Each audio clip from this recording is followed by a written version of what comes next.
Hey guys, it's your girl Miss and welcome back to my YouTube channel. As you guys can read by the title, I'm going to be doing a BBL and lipo Q&A.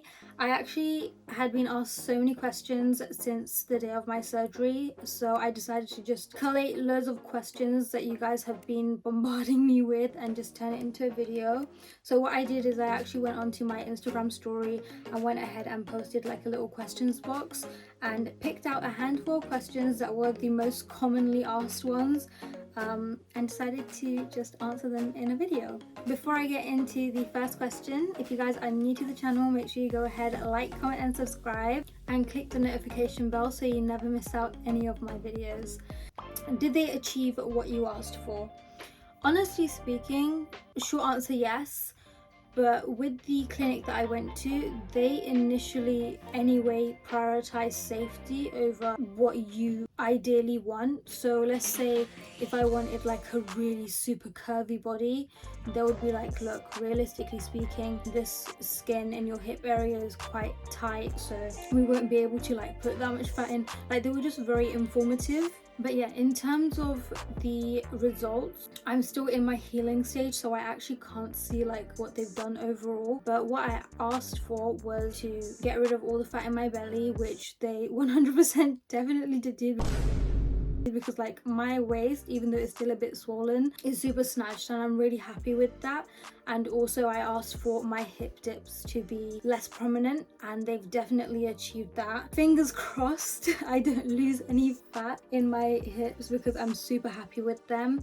But yeah, I'm really happy with what they've achieved. So shout out to my surgeon, she's amazing. Question number 2. I'm getting a BBL with Monoclinic in March. Are they definitely great? So I actually got a lot of you guys asking me about Monoclinic, and honestly speaking, my personal experience was absolutely amazing. The hospitality there was just 10 out of 10. They were super attentive. They always looked out for me. Like, I was sent to doctors every single day ever since I had my surgery, coming in, checking my incisions, checking my bandages, helping me get in and out of my faha, asking me questions if I needed anything. Even the room service there was just amazing.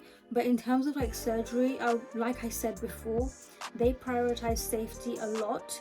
So if you're someone who wants like an extreme makeover to the point that it doesn't look as natural, I would say they probably won't achieve that in the first round of a BBL, because I even asked if I was to come back for a second round or if I was to want to get big hips, like really super curvy hips. They said no, it's best to like go in rounds, which I actually wasn't aware of. I thought people would go like one time and they'll come back with like really big voluptuous juicy hips, but no, like it works in rounds because the skin is super tight in the hip area. Depending on who you are, the younger you are, your skin is a lot tighter, so it's harder to kind of force fat into certain areas. But if you're older, your skin is a little bit looser and they can kind of give you like a more curvy look. But yeah, Monoclinic was definitely amazing. I highly recommend them. Question 3. How are you feeling and can we see some more pictures? Guys, the amount of people that ask me for pictures is insane. Like, so many of you guys constantly every day tell me, oh my god, can we see what your BBL looks like today? And as mentioned, once again, I'm actually still healing and I'm still getting my massages. I actually plan on showing you guys and revealing my new body once all the swelling has gone down, so you guys have like a realistic representation of the work done on my body. Because what I realized is that people were showing their bodies straight out of surgery and they were still very swollen. Automatically, as a viewer, you think, oh my god, that's the results, that's the final results. It's not. Some people even lose all their hips, some people even lose a lot of their shape because of fat cells dying, all of that jazz, because the maintenance after they didn't really take a lot of caution. So what I want to do personally is get to my final results before I go ahead and show you guys my body, because I think it's a lot fairer with regards to seeing the final image. In terms of how I'm feeling, I'm currently 5 weeks and 2 days, I think, but I'm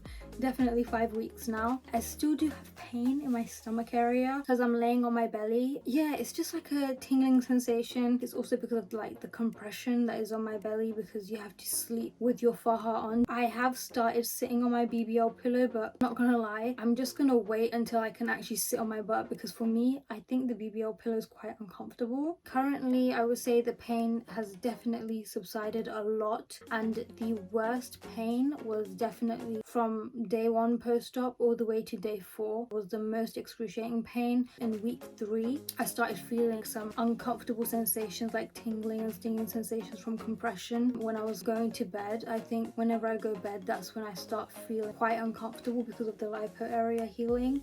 But yeah, that's basically all I can say. Yeah, everybody's body is different, everybody heals different. Definitely take aftercare serious. I know it's a bit draining and it's really long to do, but I promise you it would be worth it. Even me, sometimes I have doubts, guys. Like, I'm just like, oh my god, I'm sick and tired of doing this, but I hope it'll be worth it in the end. Fingers crossed.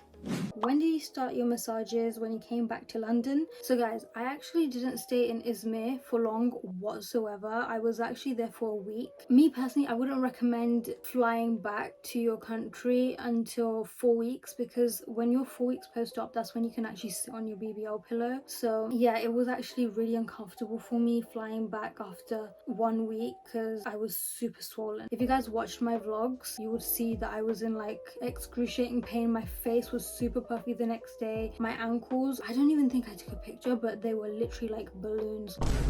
They were so swollen after the flight. So if you do go ahead and get surgery abroad, I would highly recommend staying there for at least a month before you fly back. 4 weeks is when they say you can sit on your BBL pillow. So yeah, in terms of the massages, since I stayed there for such a short time, I actually didn't book my massages with the clinic. I actually pre-booked my massages with Shape Me London, which is a place that I currently go to. They are absolutely amazing. If you guys are in London and you're looking for a place to get wood therapy, cavitation, or like any type of massage, you name it, and on top of that, for lymphatic drainage massages, they are so informative. They help you out with your stage 2 fahas, and I learned a lot from them, hands down, because there was a lot of stuff like seromas that I wasn't aware of, which I should have done my research. Like, guys, do your research before you go to get a BBL done, because even not sitting down for 2 months caught me by surprise.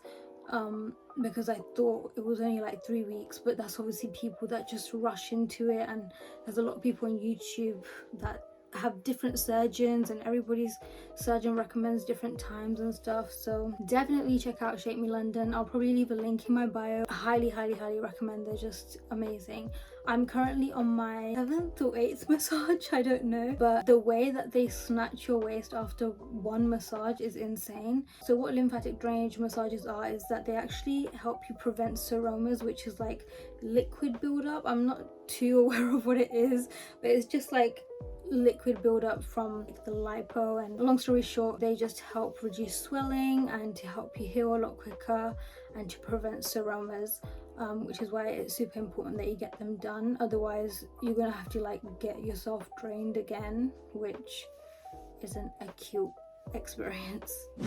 Did they do all of the checks if you're safe to go under the anesthetic? Yes, with Monoclinic, they basically do an assessment with you before you even go to the clinic. So they make you fill out like a medical form. They ask you if you've been under general anesthetic already before. And then when you go there, they also do some extra checkups just to ensure that, you know, all of the information you put in was correct. And they do your blood tests. For me, it wasn't on my consultation day. It was actually like, I don't remember if it was the day before or if it was the day of surgery that they did my blood test, just to confirm that I'm good to go for surgery. But yeah, they're very good at making sure that everything is like 100% certain. So yeah, they did. What do you wish you took with you? I feel like I pretty much took everything I needed with me, and stay tuned for like a BBL essentials video that's going to be coming out soon as well. But I would say probably like a thin pillow and lipo foam. That's something I wish I took with me, because I actually didn't have lipo foams with me when I went, because I completely forgot, and they're super important for compression. Don't worry, I'm going to be making like an essentials video so that you're 10 steps ahead and just prepared. Yeah, I don't really think there's anything that I actually forgot apart from the lipofoams that I would wish I took with me. Okay, what was the pain like for the first few weeks? I already mentioned, but the first 3 to 4 days were the most excruciating. I'm still in my first few weeks, technically speaking, because I'm only 5 weeks. Once again, I do feel like a teeny tiny bit of pain.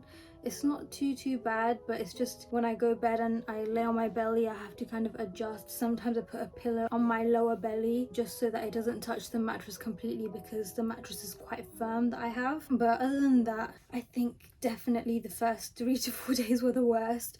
After that, the pain did subside a lot, and painkillers, they would definitely be your best friend, hands down. Whatever painkillers suit you guys, highly recommend you keep them on deck because they help you so much. How long do you have to lie on your stomach for? So with me, I'm 5 weeks and I'm still laying on my belly. Hopefully at 8 weeks, which is 2 months, I'll be able to sleep how I want. But I think since it's been such a long time since I've been sleeping on my stomach, I've just gotten used to it. But definitely like the first 2 weeks, your body just naturally wants to sleep on its belly anyway. I'm a side sleeper, so it was super difficult for me to even think about sleeping on my stomach because I was practicing before surgery day. But trust me, once you come out of that surgery room, your body just naturally does it. It does become more difficult around about 4 to 5 weeks, because now I kind of like lift my leg and kind of move around because my body's starting to come back to its normal self again in terms of sensitivity and like no stiffness. I think one top tip that really helped me with coping with avoiding as much pain as possible while laying on my belly was the painkillers, and also putting a pillow like on my lower abdomen area so that it's a little bit elevated so there's less pressure on my back, because I actually have quite a big dip in my back. I don't know if it's scoliosis, but I've always had it naturally, so I do get a lot of lower back pain when I'm laying on my belly. So putting the pillow just helps elevate the dip in my back and kind of like relaxes the back a bit. I don't know how it works, but it just works. Have you lost any fat? I'm only 5 weeks and the final results are seen at 6 months all the way up to a year. So I can't really tell as of yet if I have lost any fat cells, but I definitely have shrunk. When you come out of surgery, you're super swollen. So when you come out of surgery and see your body, don't expect that to be like how your body's gonna look, because my waist has gone super tiny since I've been getting my massages done, and comparing it to like post-op day 1, there's a drastic difference. And also I realized the hips aren't as big and round because the swelling has gone down a lot as well. So just be patient when it comes to your results. But yeah, as long as you follow like aftercare rules, hopefully you shouldn't lose as much fat, but you're bound to lose fat anyway, because some people, their body just doesn't want to keep the fat, especially with like what you eat afterwards. You have to make sure you're eating healthy fatty foods to influence the fat to stay there. And yeah, there's just a lot of factors. But for me personally, I don't think I've lost too much, because the shape is still there and my hip dips haven't come back, because I wanted initially a supernatural look anyway. Next one is, what made you want to get a BBL? I actually have a whole video on my channel as to why I got my BBL done. So if you want to go ahead and skim through my videos, I think it's called Why I'm Getting a BBL or something like that. You should see it in my videos page. So yeah, last question is, how did you manage to keep the bed clean? Honestly speaking, I think it's because when I came out of surgery, I know everybody is different. They actually had like plasters on all of my stitches, and I also had a drain. On the first night, I remember there being blood on the bed, but that was in the hospital. But I remember the first time I tried to stand up after the surgery, I think it was roughly 6 hours, I remember seeing a lot of blood. So there definitely was a lot of blood in the hospital, but they said it's absolutely fine. Personally, I didn't have a lot of leaking because most of it was absorbed into the faja, which is super gross, I know. Obviously it was black as well, the faja, so I couldn't physically see how much blood was coming out. But I know some females that had white fajas on and they had so much blood on their fajas, which was something that kind of scared me. So yeah. that was all the questions, guys. Thank you so much to all of you that went ahead and asked your questions. I will definitely be keeping you guys updated with everything in terms of like my healing process. I didn't actually make a 3 weeks, some 4 weeks, and 5 weeks post-op video because honestly speaking, for me personally, they were very similar. If you guys have any more questions, feel free to comment them down below and I'll try my best to answer as many as possible. And yeah, thank you so much for all the love and support, guys. I really appreciate it. This has been like a crazy journey for me. Like, I'm still in shock that I actually went ahead and did it. But once again, don't forget to like, comment, and subscribe, and I'll see you guys in my next video. Ew, why did I do that?